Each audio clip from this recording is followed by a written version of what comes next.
Under the harsh Manila sun, the streets of Quiapo buzzed with life. Jeepneys roared, vendors shouted over each other selling halo-halo and roasted corn, and the smell of gasoline mingled with street food smoke. Amid that chaos stood a thin, barefoot man clutching an old, cracked guitar. His name was Ramon Dela Cruz, and though his clothes were tattered and his belly often empty, his voice carried something few could ignore: soul. For years, Ramon had sung on those same corners. Sometimes he'd earn a few pesos, sometimes only smiles. But music was his lifeline. He sang not for money, but for memory, of his late mother who taught him old Elvis Presley songs when he was a boy in Cebu. He used to say, "Mama, when I sing, I feel like I can touch the stars."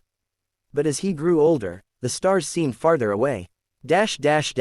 One rainy afternoon, a young foreign tourist named Emily Sanders was filming street life for her vlog. She stopped in her tracks when she heard Ramon's deep, raspy rendition of "Can't Help Falling in Love."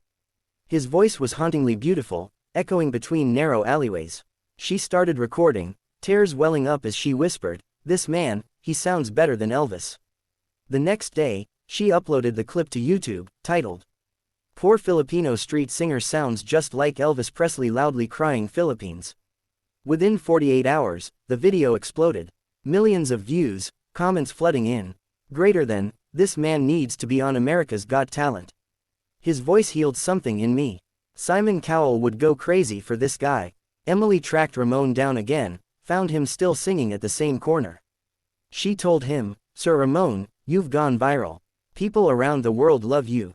He laughed softly. "Viral, I hope it's not a disease," he joked.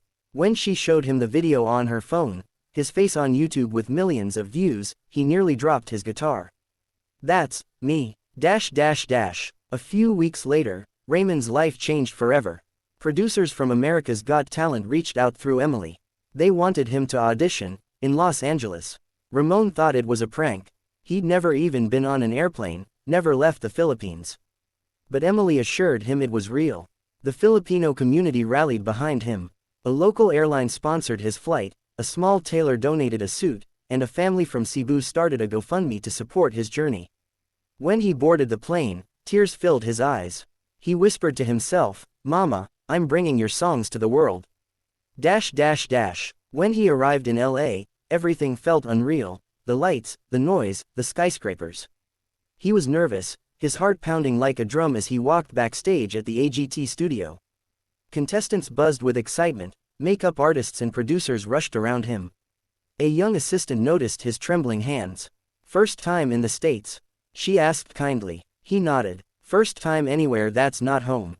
She smiled. "Well, good luck. I have a feeling Simon's going to love you." Finally, it was time. The stage lights dimmed. Simon Cowell sat in the middle, with Sofia Vergara, Howie Mandel, and Heidi Klum on either side. The crowd was alive with anticipation. Then, the host announced, "Greater than, next, we have a street singer all the way from the Philippines, please welcome, Ramon Dela Cruz." Ramon walked out slowly, clutching his weathered guitar. The audience noticed his humble appearance, his shoes mismatched, his jacket slightly oversized. But when he smiled, something pure radiated from him. Simon leaned forward, eyebrow raised. "Hello, sir. What's your name, and where are you from?"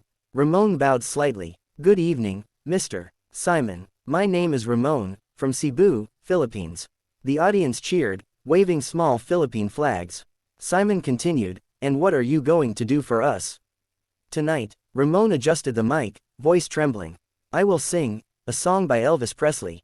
He was my hero. My mother loved him very much." Simon smiled slightly. "Elvis, huh, that's a big name to take on. Let's hear what you've got." The guitar crackled slightly as Ramon strummed the first chord of "Suspicious Minds." The room went silent. Then, his voice. It wasn't just imitation. It was magic. Deep, warm, perfectly controlled yet raw with emotion. His phrasing was classic Elvis, but his delivery had something extra, a sincerity that made the song feel brand new. As he sang, people began rising to their feet. Some swayed, others cried. Simon's usual poker face cracked, his eyes widened, a faint smile appearing as he mouthed, "Wow." By the final note, the theater erupted. A standing ovation. Howie was the first to speak. "Ramon, that was insane. "You're not just singing Elvis, you're channeling him." Heidi added, "You gave me goosebumps from start to finish. I forgot where I was for a moment." Sophia clasped her hands. It was like Elvis was alive again, but with a Filipino heart.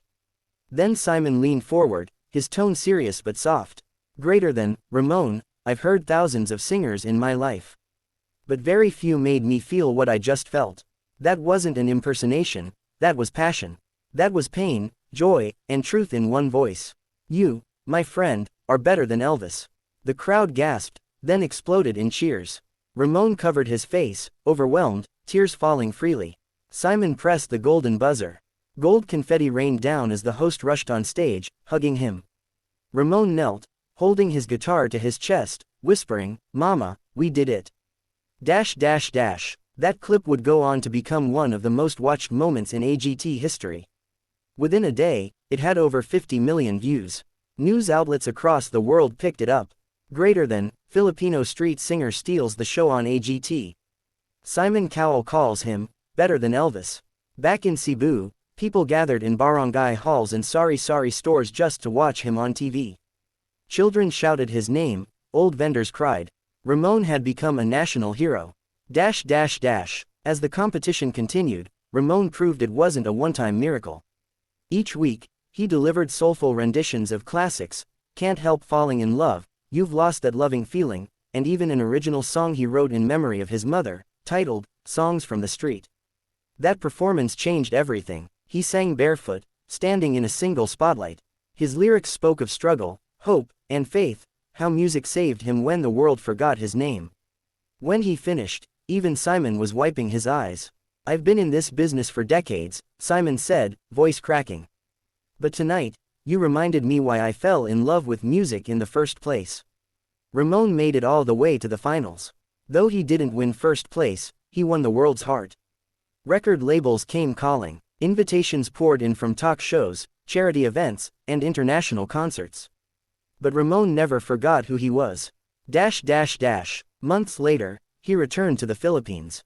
Reporters greeted him at the airport, cameras flashing, but Ramon ignored them all. He walked straight to his old singing spot in Quiapo. There, he placed his guitar case on the ground and began to sing again, just as before. Only this time, hundreds gathered around him, filming, clapping, crying. A small boy dropped a coin in his case, and Ramon smiled gently. "Keep your coin, Hio," he said softly. "Just promise me you'll never stop dreaming."